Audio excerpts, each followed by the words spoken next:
Como é bom estar entre aqueles que têm Deus no coração.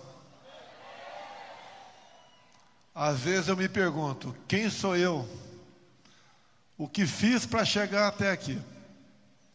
Porque Ele me salvou no 6 de setembro de 2018. Porque Ele me fez presidente. Quem sou eu? Somos todos iguais. Porque eu creio que Ele tem uma missão para cada um de nós.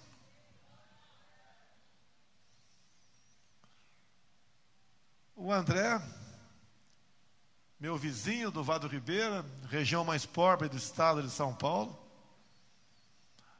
André, eu tentei ser sargento da Força Aérea e não consegui. De repente, entrei na Academia Militar das Agulhas Negras. Com o ensino do Vale do Ribeira, a região mais pobre do próspero estado de São Paulo. De repente, me vi vereador. Me explodi de alegria. Vereador do Rio de Janeiro. De repente, deputado federal. 28 anos dentro da Câmara dos Deputados, discursando para as paredes, plenário vazio. Por ser capitão do Exército, logo após o regime militar, perseguições dentro do Congresso. Nada me abalava. A consciência tranquila nos faz perseguir um seu objetivo que muitas vezes a gente não sabe o que é. O tempo passa, os desafios aparecem, de repente, uma eleição para presidente. Como? Sem partido praticamente, sem fundo eleitoral, sem recursos, lutando contra um sistema, contra acusações as mais variadas possíveis. O que me fez chegar aqui? Onde o Brasil estava até aquele momento, se não à beira do abismo do socialismo, que nós estamos conhecendo agora, via Venezuela. A minha vida não pertence a mim. Eu já agradeço a Deus até onde eu cheguei. Se eu todo dia fosse abrir jornais, revistas, assistir noticiários, eu não sairia de casa. É acusação para tudo quanto é lado. É uma CPI com 2 destaques aqui, destaque negativo, deixa bem claro, do Amazonas, me acusando de 11 crimes. O que eles fizeram o ano passado, que não estavam lá nos ajudando a combater o vírus? Uma carga enorme.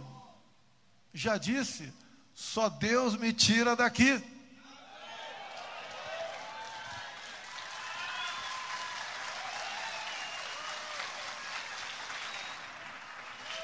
Pode se sentar, por favor?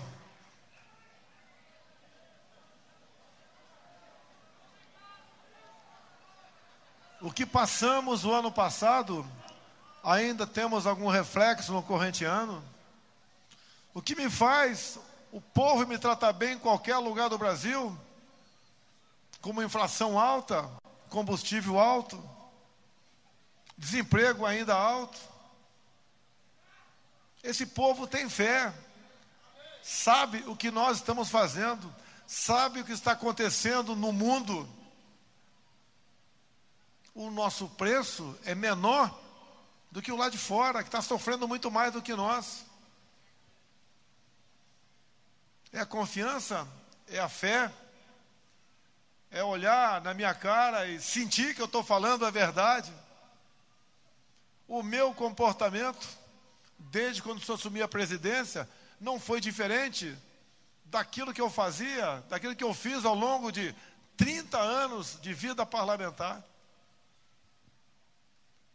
Eu quero de novo repetir uma história aqui, que nos últimos anos marcaram a minha vida.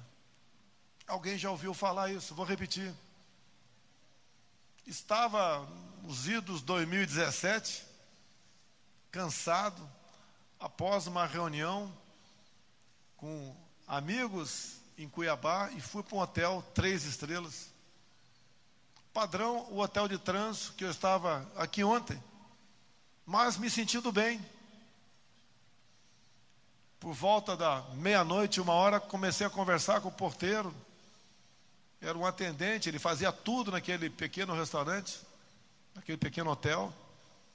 E dado momento, perguntei para ele: o que é mais difícil, eu ser presidente ou você comprar o hotel?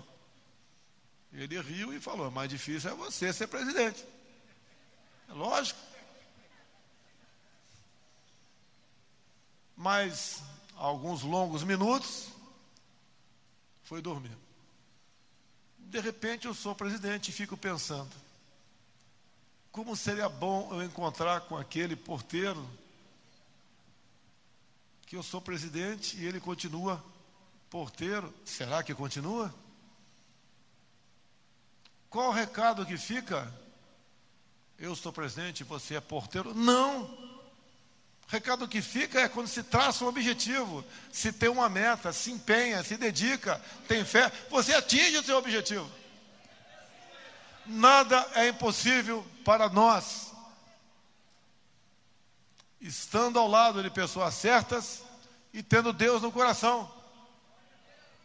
Alguém pensa que é fácil ser presidente? É muito mais fácil se estivesse do outro lado. Mas eu entendo e tenho a convicção que estou do lado do bem. Eu me exponho.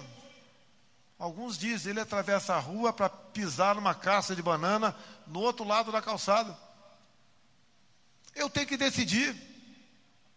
Aprendi na minha vida militar, um pouco com o general Heleno também, mais antigo, colega aqui presente, que pior que uma decisão mal tomada é uma indecisão. Eu tenho que decidir. Eu tenho que continuar indo para o meio do povo, mesmo na pandemia.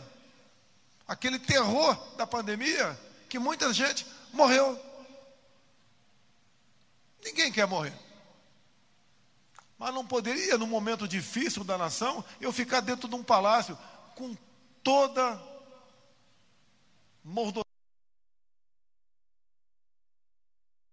Fui por meio do povo, em comunidades pobres, paupérrimas.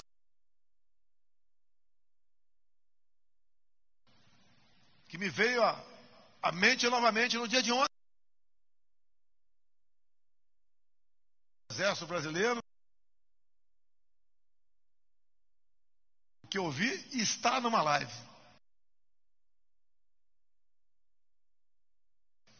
Comecei a conversar. 14, 15 anos, uma meia dúzia, numa porta, parecidas.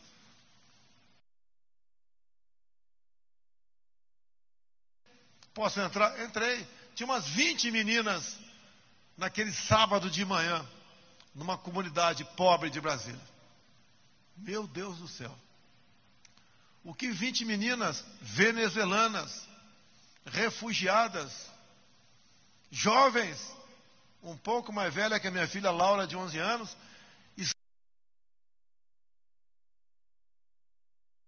se não tinham dinheiro, não tinham nada. Não vou responder para quê? Para o senhor. Filhas, porque aquele país chegou a esse ponto, um país integrante da OPEP, Organização dos Países Exportadores de Petróleo, riquíssimo em ouro, porque chegou àquela situação.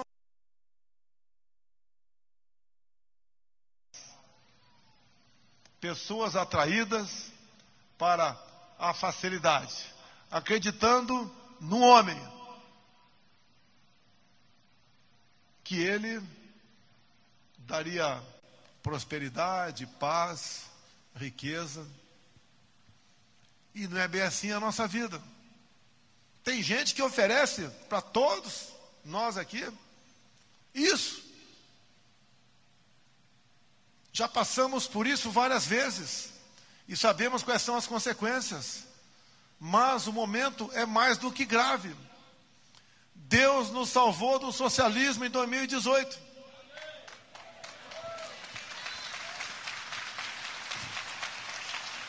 A pandemia deixa consequências, além das faltas em nossos lares.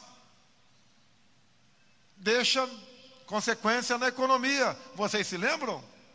Fica em casa, a economia a gente vê depois, a conta chegou. Querem me culpar?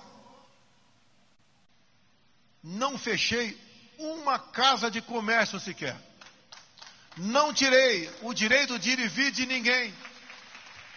Não tirei o emprego de ninguém. Não fechei nenhuma igreja.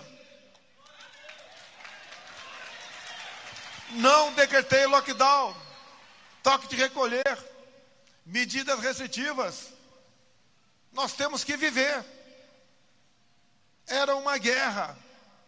E se você não combater, você morre. Fizemos o que foi possível pelo nosso povo. Pagamos um ano de auxílio emergencial, equivalente a 13 anos de Bolsa Família. Programas do governo de acordo patrão-empregado, para que onde nós pagamos metade do salário, o patrão outra parte, alguns tiveram redução de salário. Mas terminamos 2020 com mais gente empregada do que 2019. Começamos 2021 com mais de 2,5 milhões já de pessoas empregadas. Mesmo com a pandemia. Por que conseguimos fazer tudo isso? Tivemos a mão de Deus nos orientando, juntamente com 23 ministros. O que nós mais queremos é voltar à normalidade. Sei o que é o sofrimento. Minha mãe teve 7 filhos. Nunca passamos fome, que era diferente naquela época. Não era crime eu, com 10 anos de idade, pescar, trabalhar, engraxar sapato, tirar maracujá no mato lá no Vado Ribeira, cortar palmito. Hoje o moleque pode fazer muita coisa errada, mas não pode trabalhar.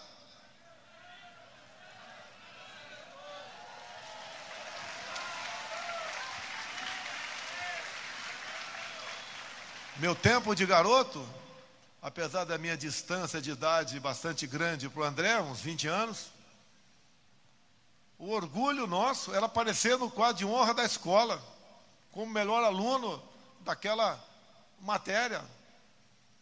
E não ostentar um celular, um relógio, ou um carrão, uma moto, não. Meu pai, uma passagem com ele, que eu vou para o encerramento. Eu sou católico, sou cristão. A igreja católica era muito forte naquela época. Eu estava uma vez com meu irmão mais velho, mais alguns coleguinhas de 6, 7, 8 anos. Botamos enfileirado umas mesas de madeira, né? E começamos a andar de carrinho em cima da mesa. Meu pai chegou, mas me deu um tremendo de um pé do vidro. E falou uma coisa que nunca saiu mais da minha cabeça. Você tem que respeitar a mesa.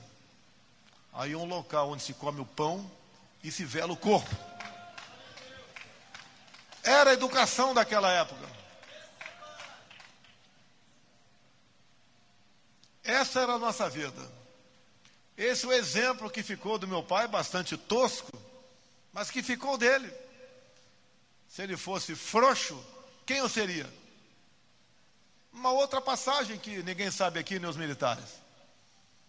Eu passei de concurso para a Academia Militar das Agulhas Negras, 38 vagas. Cheguei lá, me apavorei.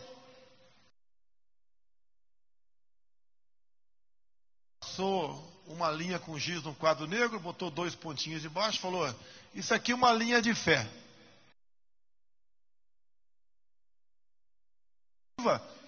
Nunca tinha tido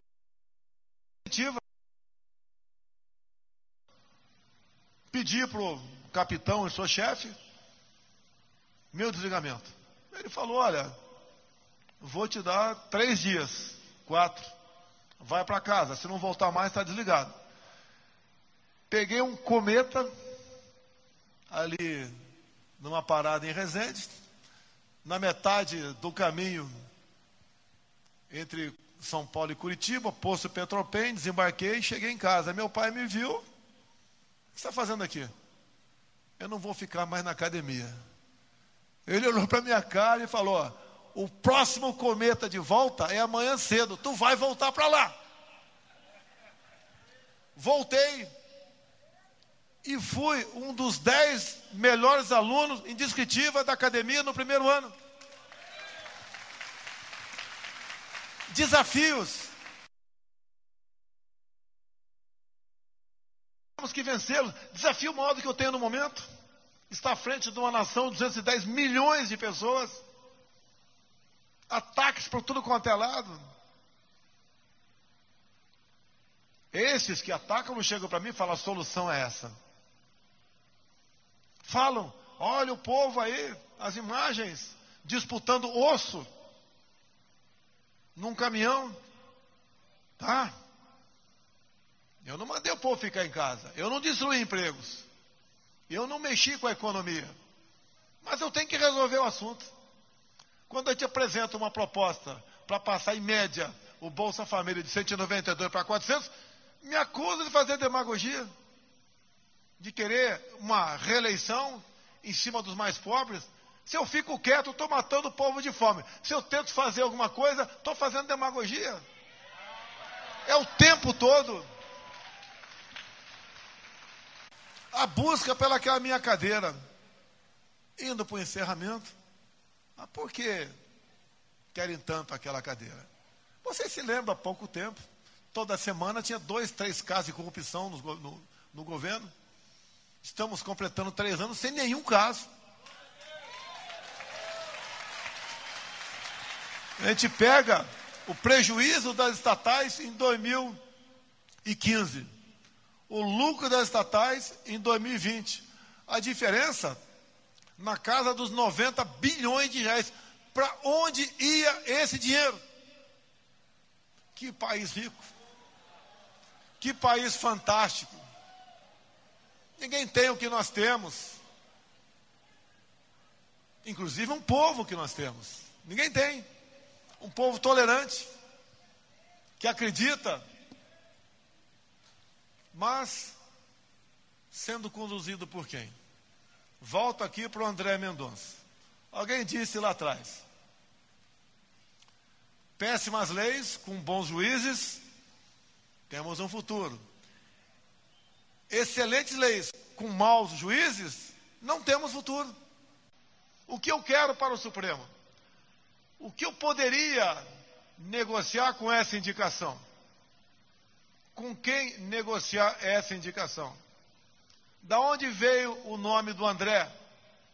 Veio do meu coração, de um compromisso que eu fiz com os senhores. E eu pedi uma coisa para o André, ou melhor, 2 coisas para ele. Se Deus quiser, ele vai ser aprovado. E ele, uma das coisas, eu quero, é missão, eu não vou mandar mais nele, mas é missão. Toda a primeira sessão daquela semana, comece com uma oração lá no Supremo Tribunal Federal.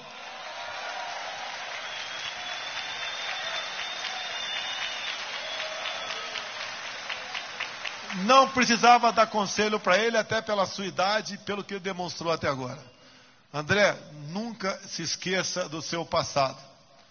O homem ou a mulher que esquece seu passado está condenado a não ter futuro. Não esqueça das dificuldades que você passou. Não precisava dar conselho para você. Já sei quem você é e quem você será. Nada vai subir à sua cabeça, como nada subiu na minha cabeça. Aí eu sou o presidente, e daí?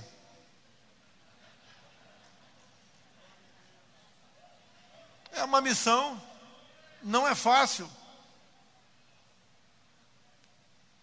O milagre da salvação, da facada, o milagre de uma eleição, o milagre de estar no governo até hoje, com tanta gente querendo tirar você de lá.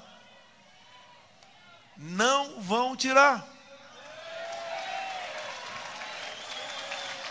Já revolveram toda a minha vida.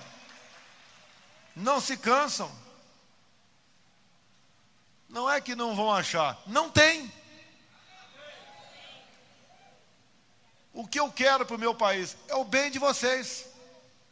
É paz, é tranquilidade, é harmonia. É defender a tão atacada família que era há pouco tempo. É defender a inocência de nossas crianças em sala de aula. Quem podia esperar? Temos no Ministério da Educação um pastor. Temos um pastor no Ministério da Educação. Quem podia esperar?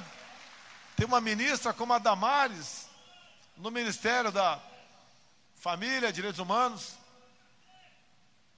O ministério mais difícil dos 23, pode ter certeza disso. Olhe quem antecedeu a Damares, o que defendia. Alguém lembra do site Humaniza Redes, de uma outra ministra dos Direitos Humanos, que relativizava a pedofilia, dizendo lá no seu site, no Ministério dos Direitos Humanos, lá atrás, se alguém encontrar um marmanjo abusando de uma criança, ele não deve ir para a cadeia, deve ir para um hospital, porque ele sofrer, nesse caso, vier a sofrer transtorno, ele tem que ser internado, não encarcerado. O que é isso? Vemos aqui um ex-presidente defendendo o roubo de celular. Ele só quer um celular para poder ter um dinheirinho para gastar de noite. Olha, cadê o MST? Acabou como? Por quê? Nós tiramos poderes do MST, tiramos o dinheiro deles, de ONG, que vinha de estatal. Começamos a distribuir títulos de propriedade por todo o Brasil. Em 3 anos, demos mais títulos do que 20 anos de governos anteriores.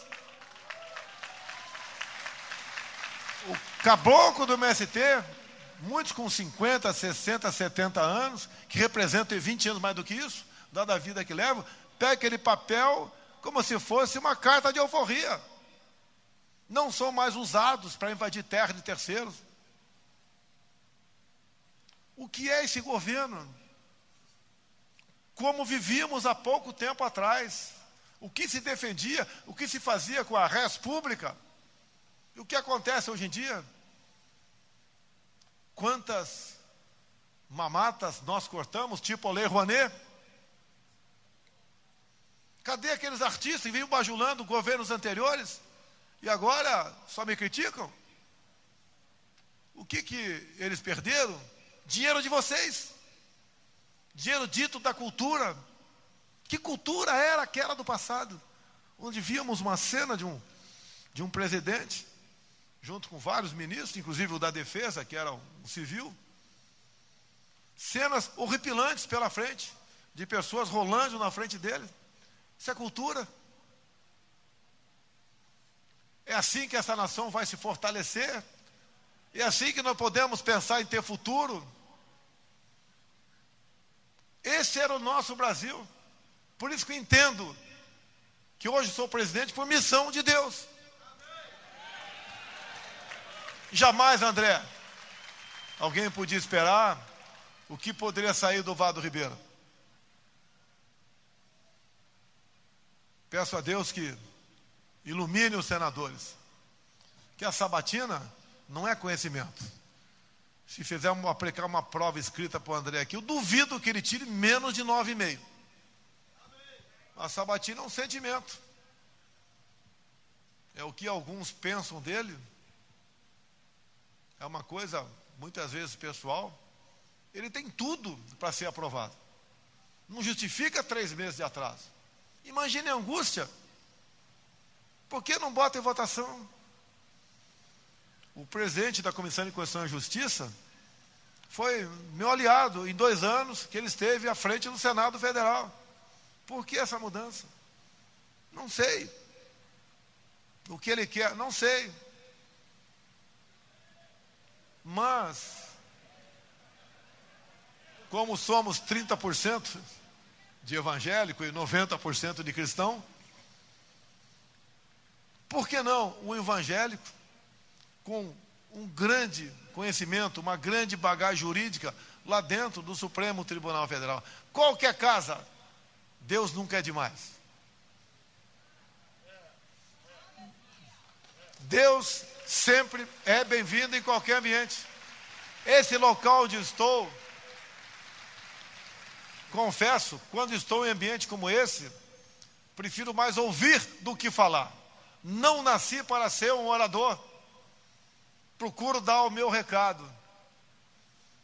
Acredito que vocês até, alguns gostem, porque vem do coração. Posso errar aqui, dar uma tropeçada nas palavras, mas falo com o coração. Já venci mais de 2/3 da minha passagem pela terra. Todos nós iremos para o mesmo local no futuro. Todos nós temos um ponto final. Porque alguns pensam que não tem, que pode ser maior do que o outro, melhor do que o outro, achar que nunca vai acontecer algo de mal consigo, com sua família, e se acontecer, como se comportar, onde vamos nos refugiar, se não for num ambiente como esse.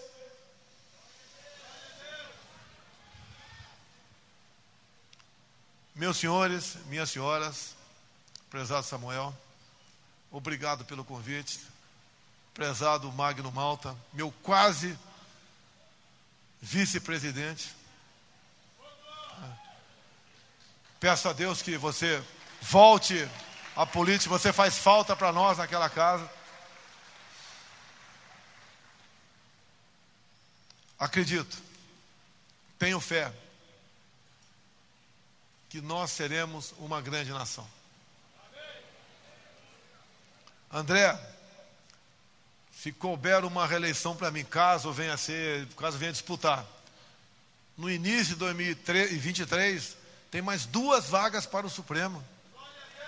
Teremos a renovação do Supremo, como temos renovação, prezado prefeito de Manaus, do município, renovação no Estado, na Câmara, no Senado, nos tribunais. E a renovação é bem-vinda. Certas pessoas acham que são eternas.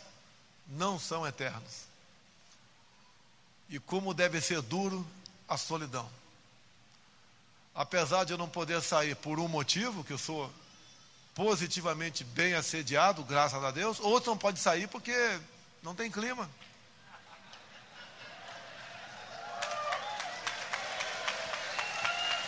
Como é bom estar no meio do povo.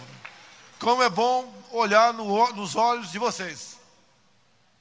Mesmo sabendo da dificuldade, vocês sabem que estamos fazendo o melhor. Com gente do meu lado, que ninguém faz nada sozinho.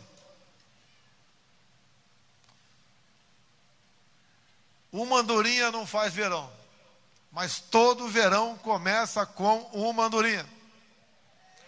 Vamos aproveitar esse momento, nos unirmos, como ontem eu fiz na comunidade Frechal, lá na Raposa Serra do Sol, olhando nos olhos daquelas crianças indígenas, conversando com pessoas adultas. São nossos irmãos, querem fazer o que nós fazemos, querem a propriedade da sua terra. Imagine algumas pequenas, ou melhor, grandes pequenas hidrelétricas no vale do rio Cotingo. Queremos que os nossos irmãos indígenas garimpem, plantem, como alguns já fazem. Não queremos novas nações dentro do Brasil. Por isso, de fora, o ataque à nossa pátria. Que não tem o que nós temos. Nós somos o futuro do mundo. Somos uma grande nação cristã. Somos esperança, somos exemplo. Não sucumbiremos. porque sabemos quem é o nosso Senhor. Meus senhores e minhas senhoras, muito obrigado pela oportunidade. Peço apenas orações. Vamos em frente, somos iguais. A vitória é nossa. O Brasil nos pertence. Muito obrigado a todos. Deus, pátria, família.